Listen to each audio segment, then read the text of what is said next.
Hi అండి. One more my mini blog. ఈరోజు మా ఇంట్లో సత్యనారాయణ స్వామి వ్రతం చేసుకుంటున్నాం కాబట్టి పీటకు సంబంధించిన ఐటమ్స్ అన్నీ ముందే పెట్టేసుకొని పీటకు మంచిగా డెకరేషన్ అలంకరణ కంప్లీట్ అయిపోయింది. సత్యనారాయణ పీటకు ఏమేమి పెడతారు, ఎలా పెడతారు, ఏది తక్కువ పడకుండా మేము అంతా ప్రిపేర్ చేసేసుకొని రెడీగా ఉన్నాము. ఇప్పుడు దేవుడికి నైవేద్యంగా రవ్వ కేసరి సిర ప్రసాదం చేయాలి కాబట్టి ఇక్కడ కేజీన్నర వరకు సిరా నైవేద్యం అయితే చేస్తున్నాము. ఇంత ఎందుకని అనుకోకండి, చాలామందిని అయితే మేము పూజకైతే పిలిచాం కాబట్టి అందరికీ ప్రసాదంగా సిర నైవేద్యం పెట్టాలి కాబట్టి ఈ కేజీన్నర వరకు చేసేసాము. సిర కూడా కంప్లీట్ అయిపోయింది, పక్కన పెట్టేశాము. ఇప్పుడు పూజారి అయితే వచ్చేసిండు, మేము రెడీగా ఉన్నాము, పూజ మీద కూర్చున్నాము. కథ స్టార్ట్ అవుతుంది.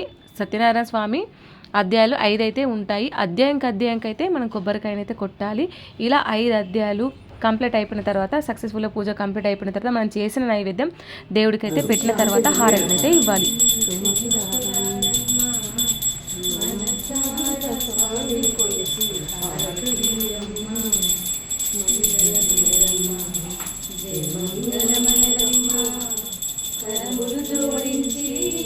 ఈ విధంగా హారతి కంప్లీట్ అయిపోయిన తర్వాత మా ఇంట్లో వాళ్ళందరికీ పూజారి బ్లెస్సింగ్ అయితే ఇచ్చాడు, ప్రసాదం కూడా పెట్టేశాడు.